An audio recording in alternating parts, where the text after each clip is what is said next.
utakapofika mahali ukaamini kwamba kweli mimi ni mwenye haki, pamoja na kwamba mwenendo wangu sio mzuri, basi anasema jambo hilo linahesabiwa kwa kuwa ni haki. Kwa lugha nyingine, unatangazwa kuwa mwenye haki mbele za Mungu, sio kwa matendo yako, bali kwa sababu ya imani yako katika Mungu ambaye anahesabiwa waovu haki.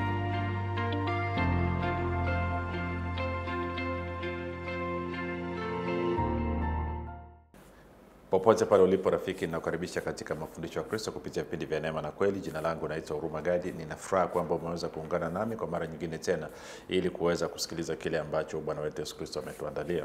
Kumbuka tu mafundisho ya Kristo yanakuja kwako kila siku muda na wakati kama huu, yakiwa na lengo la kujenga na kuimarisha imani yako wewe unanisikiliza, ili uweze kukua na kufika katika cheo cha kibo cha utimilifu wa Kristo. Leo tunaendelea na uchambuzi wa kitabu cha Warumi, tuko katika sura ile ya 4, na siku ya leo tutaangalia kitu kinaitwa Mungu mwenye kuhesabia waovu haki. Umenisikia sahihi. Mungu mwenye kuhesabia waovu haki. Sasa inakuwaje hilo? Linafanyikaje hilo? Sikiliza mpaka mwisho. Ni kukumbusha tu kwamba lengo la vipindi vya neema na kweli ni kujenga na kuimarisha imani yako wewe unanisikiliza, ili uweze kukua na kufika katika cheo cha kimo cha utimilifu wa Kristo. Kwa lugha nyingine, ufike mahali uweze kufikiri kama Kristo, kuzungumza kama Kristo na kutenda kama Kristo. Kufikiri kwako rafiki kuna mchango wa moja kwa moja katika kuamini kwako. Maana yake ni kwamba ukifikiri vibaya utaamini vibaya, ukifikiri vizuri utaamini vizuri. Ukifikiri kama maskini, maana yake maisha yako yatajaa umaskini. Ukifikiri kama tajiri, maisha yako yatajaa utajiri. Ukifikiri kama mtu aliye mgonjwa, maisha yako yatajaa magonjwa. Ukifikiri kama mtu aliye katika vifungo, maisha yako yatajaa vifungo. Kwa hiyo ni muhimu sana kufikiri kwako kukawa sahihi ama kukawa vizuri. Na kufikiri vizuri ni kufikiri kama Kristo. Na ile uzofikiri kama Kristo, unabudi kuwa mwanafunzi wa Kristo, na mwanafunzi wa Kristo anasikiliza na kufuatilia mafundisho ya Kristo kupitia vipindi vya neema na kweli. Basi kama nilivyosema katika utangulizi, tunaendelea na uchambuzi wetu wa kitabu cha Warumi. Tuko kwenye ule mlango wa 4 ama sura ya 4, na moja kwa moja nianze na mstari ule wa kwanza mpaka wa 5. Tutaangalia mstari wa kwanza mpaka wa 5. Kuna vipengele vya kuzungumza pale, nami naamini kabisa vitakupatia uelewa ambao utakubariki kabisa. Kwa neno linasema hivi: basi tusemeje juu ya Abrahamu baba yetu kwa jinsi ya mwili? Kwa maana ikiwa Abrahamu alihesabiwa haki kwa ajili ya matendo yake, analo la kujisifia, lakini si mbele za Mungu. Maana maandiko yasemaje? Abrahamu alimwamini Mungu, ikahesabiwa kwake kuwa haki. Lakini kwa mtu afanyaye kazi, ujira wake hauhesabiwi kuwa ni neema, bali kuwa ni deni. Lakini kwa mtu asiyefanya kazi, bali anamwamini yeye ambaye amhesabia haki asiyekuwa mtauwa, imani yake mtu huyo imehesabiwa kuwa haki. Sasa kuna vitu kadhaa nianze kuviweka sawa. Kitu cha kwanza, najua kama unanisikiliza umenisikia nasema Abraham, sisemi Ibrahim. Kwa nini nasema hivyo? Nasema hivyo kwa sababu hakuna jina linaloitwa Ibrahimu. Abrahamu hakuwa Mswahili. Kwa hatuwezi tukachukua jina la Kiebrania tukajaribu kulitafsiri kwa Kiswahili. Hakunaga hicho kitu. Ndio maana hata kwenye Biblia za Kiingereza wameacha neno hivyo hivyo Abraham. Kwa hiyo tafsiri ya Ibrahim ni makosa. Kwa nini? Kwa sababu kabla ya Abraham, kabla ya hapo awali unaposoma kwenye mlango wa 12, alikuwa akiitwa Abram. Na alipoingia agano na Mungu kwenye Mwanzo 17 mstari wa 7, ikiwa tunasoma kuanzia mstari wa kwanza mpaka wa 7, Mungu akambadilisha jina, na kwa maana hiyo jina la Abram likaungana na jina la Mungu Yahweh, na kwa maana unapata jina Abraham. Kwa nini? Kwa sababu majina mawili, jina la Abram na jina la Yahweh, yameunganishwa, na kwa hiyo unapata Abraham. Hilo ni la kwanza nimesema uweze kuliweka sawa. Kwa hiyo ukisikia nasema Abraham, ni kwa sababu huo ndo tafsiri sahihi, na mama ndio namna sahihi ya kutamka jina lake. Kwa hiyo mstari wa kwanza anasema basi tusemeje juu ya Abraham baba yetu kwa jinsi ya mwili? Sasa kipengele hichi tunaweza tukakiangalia kwa sura mbili. Sura ya kwanza ni kwamba anasema Abraham baba yetu kwa jinsi ya mwili, maana yake ungeweza kutafsiri kwamba anazungumzia Waisraeli ama Wayahudi wa mwilini. Kwa maana kwamba wale ambao ni Waisraeli ama Wayahudi kwa kuzaliwa, kwa maana katika mwili. Lakini pia kuna sura ya pili ya kuangalia mstari huu kwamba anaposema Abraham baba yetu kwa jinsi ya mwili, maana yake ni kwamba anazungumzia sio tu kwamba Waisraeli ambao ni watoto wa Abraham katika mwili, lakini pia anazungumzia na Wakristo, watu ambao wanamwamini Kristo, ambao wamekuwa ni wana wa Abraham. Na kwa maana hiyo Mungu ni baba yetu wa kiroho, alafu Abraham anakuwa ni baba yetu kwa jinsi ya mwili. Sasa ili tuweze kuelewa kinazungumzwa nini hapa, moja kwa moja twende kwenye Wagalatia 3. Wagalatia 3, na kuna story hapa kwenye kanisa la Wagalatia kulikuwa kumeingia mafundisho kwamba watu wameambiana pasipo kutahiriwa huwezi ukawa sehemu ya agano, na kwa maana huwezi ukawa mzao wa Abrahamu. Kwa hiyo Paulo anakuja anakosoa, anarekebisha hilo, anasema no, haiko namna hiyo. Kwa hiyo mstari wa 7 anasema hivi, fahamuni basi ya kuwa wale walio wa imani hao ndio wana wa Abrahamu. Wale walio wa imani hao ndio wana wa Abrahamu.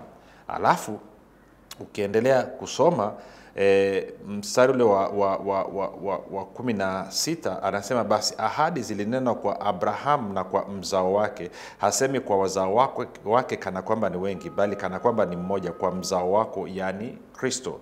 Na kwa mantiki hiyo basi anasema ule mstari wa 29 anasema ama naanza 27 mpaka 29. Anasema maana ninyi nyote mliobatizwa katika Kristo mmemvaa Kristo. Hapana Myahudi wala Myunani, hapana mtumwa wala huru, hapana mtu mume wala mtu mke, maana ninyi nyote mmekuwa mmoja katika Kristo Yesu. Na kama ninyi ni wa Kristo ama mmemvaa Kristo, basi mmekuwa uzao wa Abrahamu na warithi sawasawa na ahadi.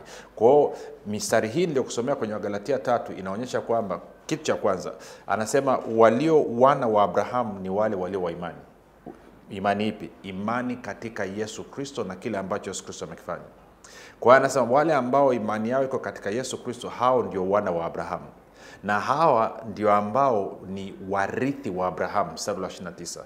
Kwa hiyo tunarithi, maana yake ni kwamba tunarithi kwa jinsi ya mwilini, tunarithi kupitia Abrahamu. Lakini kwa jinsi ya rohoni, ukisoma ule mlango wa 4 wa Galatia 4, tunarithi kupitia kwa Mungu. Kwa hiyo rohoni tunarithi kutoka kwa Mungu Baba, alafu mwilini tunarithi kutoka kwa Abrahamu. Ndio maana ukirudi kwenye Warumi 4:1 anasema tuseme nini basi juu ya Abrahamu baba yetu kwa jinsi ya mwili? Kwa lugha nyingine ni kwamba kwa hapa duniani katika damu na nyama, kwa sababu ya imani yetu katika Yesu Kristo, Abrahamu anakuwa baba yetu. Na kama Abrahamu ni baba yetu, ina maana sisi ni warithi wake. Na kama sisi ni warithi wake, maana yake ni kwamba ile baraka ya Abrahamu sasa inakuja katika maisha yetu na inatenda kazi katika maisha yetu. Ndio maana mstari ule wa 9 akasema fahamuni basi hao walio wa imani ubarikiwa pamoja na Abrahamu alikuwa mwenye imani. Sasa nilishafundisha ndani kwenye fanya uchambuzi wa Galatia mlango wa 3.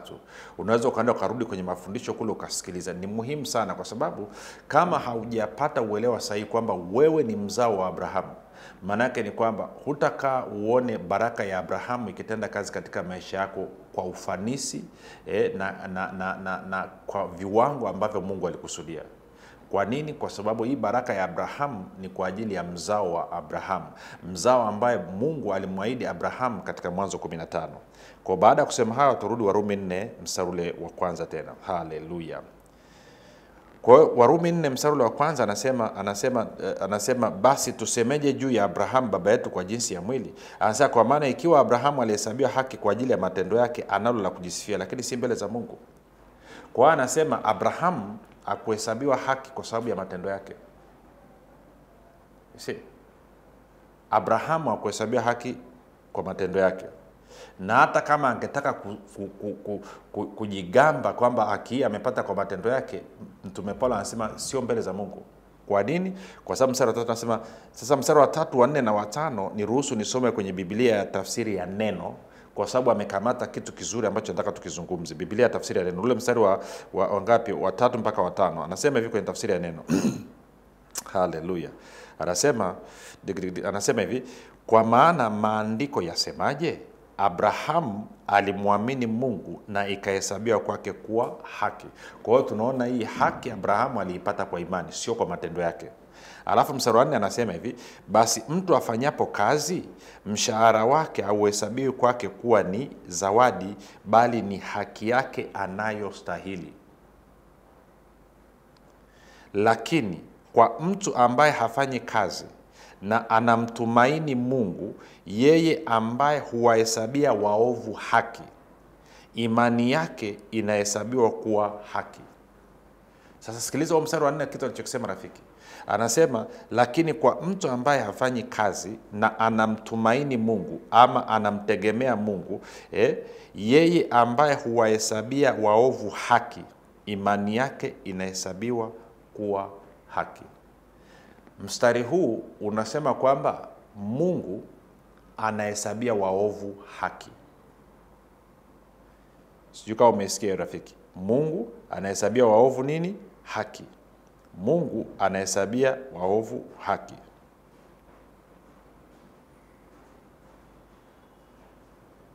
Sasa neno kumtumainia alikai vizuri sana. Ngoja niangalie kwenye TKU kama huo mstari wa 4 anasemaje. Mstari wa 4 mstari wa 4 na wa 5 sorry, mstari wa 5 anasema lakini watu hawawezi kufanya kazi yoyote itakayowafanya wahesabiwe kuwa wenye haki mbele za Mungu. Hivyo ni lazima wamtumaini. Sipendi neno tumaini. Neno tumaini sio halijakaa vizuri. Ngoja nisome tu kwa tafsiri nitakayoweka mimi, alafu itaenda sawa. Anasema lakini kwa mtu ambaye hafanyi kazi na anamwamini Mungu, yeye ambaye huwahesabia waovu haki, imani yake inahesabiwa kuwa haki. Anasema kwa lugha nyingine, anasema hivi. Kitu cha kwanza, Wakristo wengi wakifika hapa wanapata kiugumizi. Biblia inasema Mungu anahesabia waovu haki.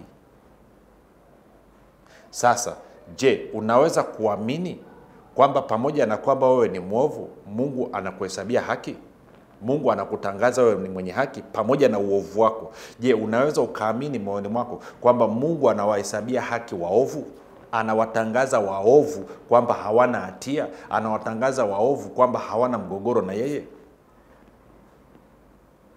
Sasa ni sentensi ngumu, sio nyepesi, na inawezekana unanisikiliza hapa unasema huyu jamaa anazungumza kitu gani? Tangu lini Mungu akawahesabia haki waovu? Mimi ninachofahamu ni Mungu anahesabia haki wenye haki. Si kweli rafiki? Kitu cha kwanza, mwenye haki hahitaji kuhesabiwa haki. Anahitaji kuhesabiwa haki ni mwovu. Ingekuwa Mungu ahesabiwa waovu haki, wewe wala mimi tusingeokoka. Manake kabla ya kuokoka tulikuwa ni waovu. Na ili kututoa kwenye uovu wetu na kutuingiza katika uhusiano na yeye, ilibidi atuhesabie haki kwanza. Ama kwa lugha nyingine, ilibidi atufanye kuwa wenye haki. Na aliweza kufanya kuwa wenye haki kwa sababu ya kile ambacho Yesu Kristo alikifanya, kama ambavyo tuliona kwenye Warumi mlango wa 3, kwamba haki ya Mungu inayopatikana kwa imani inafunuliwa ama imefunuliwa kupitia Torati na manabii. Ni haki ya imani inayopatikana kwa wote wanaomwamini Yesu Kristo.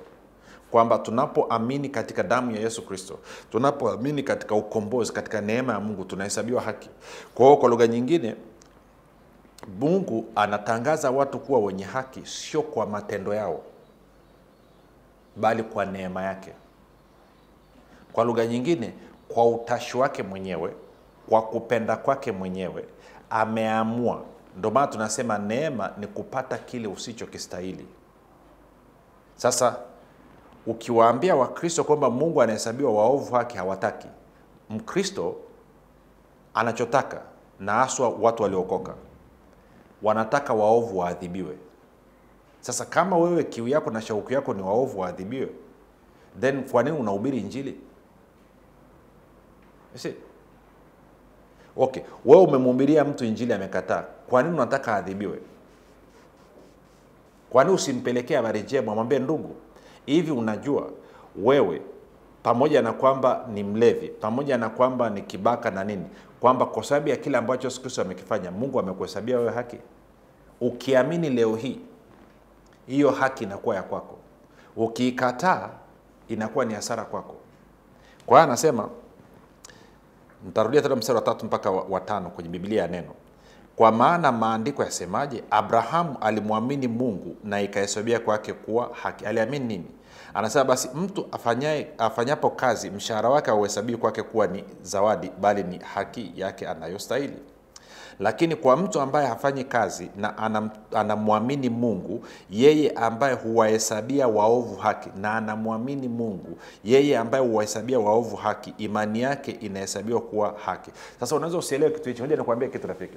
Wakati Mungu anamuita Abraham, kusoma kwenye Mwanzo mlango wa 12, historia inaonyesha Abraham ametokea kwenye kabila la Wakaldayo.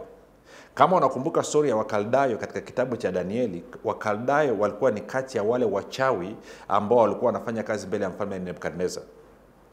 Kwa kawaida Wakaldayo kwa asili yao ni wachawi, washirikina. Ndio kabila la Abrahamu lilotokea. Lakini sio hivyo tu. Hawa Wakaldayo na watu wa Ur ama watu wa Ur walikuwa wanaabudu mwezi, walikuwa wanaabudu jua. Kwa lugha nyingine walikuwa wana miungu mingine. Kwa hiyo Abraham sio tu kwamba ametokea kwenye kabila la wachawi la washirikina, lakini pia ametokea kwenye kabila la waabudu sanamu, watu ambao walikuwa wanaabudu mwezi, wanaabudu jua. Lakini kana kwamba haitoshi, Abraham pia alikuwa amemwoa Sara. Sara ni dada yake wa kufikia. Wakati baba yake na Abraham anafunga ndoa na mama yake na Sara, Sara alikuwa tayari ameshazaliwa na mama yake kupitia mwanamume mwingine. Kwa anapokuja kwa Abraham anakuwa ni binti wa kufikia. Na Biblia inasema kuoa ndugu yako ama mtu wa nyumbani kwako ni chukizo la uharibifu mbele za Mungu. Kwa hiyo kwa vigezo hivyo vichache, ndio tunafahamu pia Abraham alikuwa ni muongo. Walivyokwenda Misri anadanganya, anasema Sara sio mke wake, Sara ni dada yake. Kwa hiyo ukichukua yote hayo ukaangalia maisha ya Abrahamu hakustahili kupata kibali mbele za Mungu. Hakustahili kukubalika mbele za Mungu. Alikuwa ni muovu mbele za Mungu. Na wakati Mungu anamuita, hakumuita kwa sababu ya matendo yake mema. No, Mungu alimuita Abrahamu kwa sababu ya neema yake. Kwa hiyo alimuita Abrahamu akamtangazia kwamba Abrahamu, pamoja na kwamba wewe ni muovu, leo hii wewe ni mwenye haki. Ndio maana nakuita katika uhusiano na mimi. Uwezo ukawa na uhusiano na Mungu kama wewe sio mwenye haki. Ili uwe na uhusiano na Mungu, lazima Mungu akuhesabie haki kwanza. Sasa issue inakuja, je, una ujasiri wa kumwamini huyu Mungu kwamba amekutangaza kuwa wewe ni mwenye haki pamoja na kwamba matendo yako ni ya uovu? Anasema utakapofika mahali ukaamini kwamba kweli mimi ni mwenye haki pamoja na kwamba mwenendo wangu sio mzuri, basi anasema jambo hilo linahesabiwa kwako kuwa ni haki. Kwa lugha nyingine, unatangazwa kuwa mwenye haki mbele za Mungu, sio kwa matendo yako, bali kwa sababu ya imani yako katika Mungu ambaye anahesabiwa waovu haki. Nitarudia tena, rafiki, kama Mungu ahesabiwa waovu haki, wewe huwezi kuokoka, wala mimi siwezi kuokoka, wala mtu yote hawezi kuokoka, kwa sababu wote, kama tulivyoona kwenye Warumi 3:23, wote wamefanya dhambi na kupungukiwa na utukufu wa Mungu. Kwa hiyo wote tulikuwa ni wenye dhambi. Kwa hiyo wakati Mungu anatutangaza kuwa sisi ni watu wake, ilibidi atutangaze kuwa sisi ni wenye haki. Na alitutangaza sisi ni wenye haki tulipokuwa waovu. Sio kwa sababu ya tulitenda mambo mema alafu ndo akatutangaza. No. Tulipomwamini Yesu Kristo, tulipomkubali Yesu Kristo, Mungu akatutangazia sisi tuliokuwa waovu, akasema ninyi kuanzia sasa ni wenye haki. Ni muhimu kalielewa hilo rafiki. Sasa Wakristo wengi wanadhania kwamba wao wanakuwa ni wenye haki mbele za Mungu kwa sababu ya matendo yao. Hapana. Mungu mwenye haki ndiye anayetangazia waovu kuwa ni wenye haki, na ameweza kufanya hivyo kwa sababu ya sadaka ya Yesu Kristo, kwa sababu ya damu ya Yesu Kristo, kwa sababu ya kufa na kufufuka kwa Yesu Kristo. Kwa hiyo Yesu Kristo ndiye anayetufanya tukubalike mbele za Mungu. Kwa nini? Kwa sababu ya dhabihu yake, kwa sababu ya alitolewa kafara kwa ajili yetu. Alitolewa kafara, maana yake ni kwamba mshahara wa dhambi ni mauti. Kwa hiyo alikufa akalipia dhambi zetu.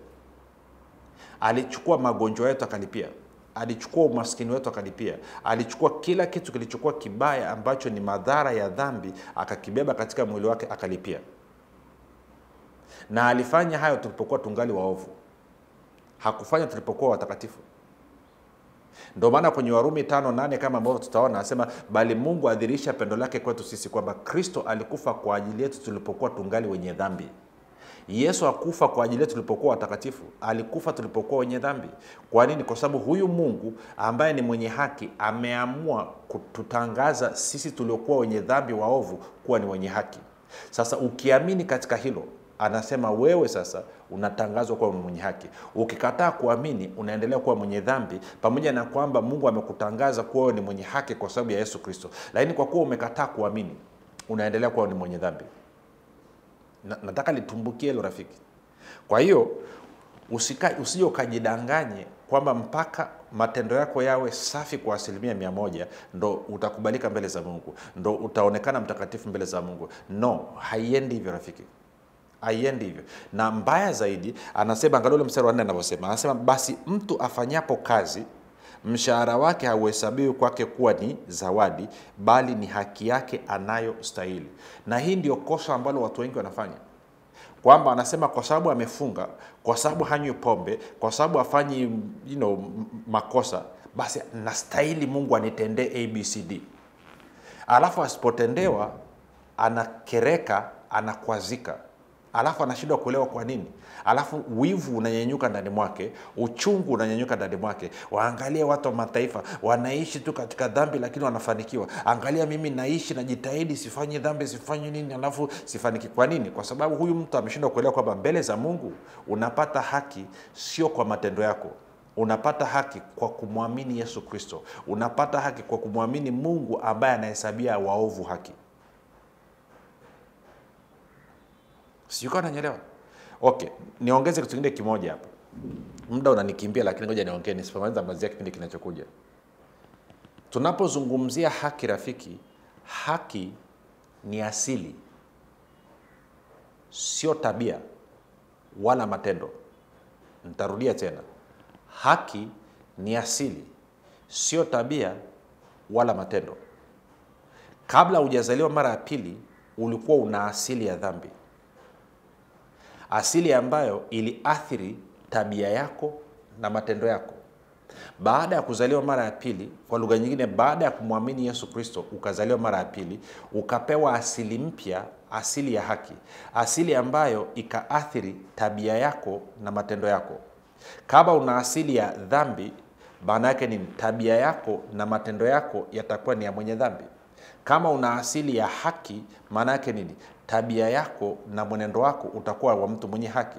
Sasa shida tulionayo ni kwamba unao wa Kristo wamezaliwa mara ya pili, wana asili ya haki, lakini kwa bahati mbaya, badala ya kufundishwa na kueleweshwa kwamba wao ndio wenye haki, kitu ambacho kingesababisha tabia yao na matendo yao kufanania haki walionayo, bado wanaendelea kufundishwa kana kwamba wao ni wenye dhambi, na kwa sababu hiyo tabia yao na matendo yao inaakisi mtu mwenye dhambi badala ya kuakisi mtu mwenye haki.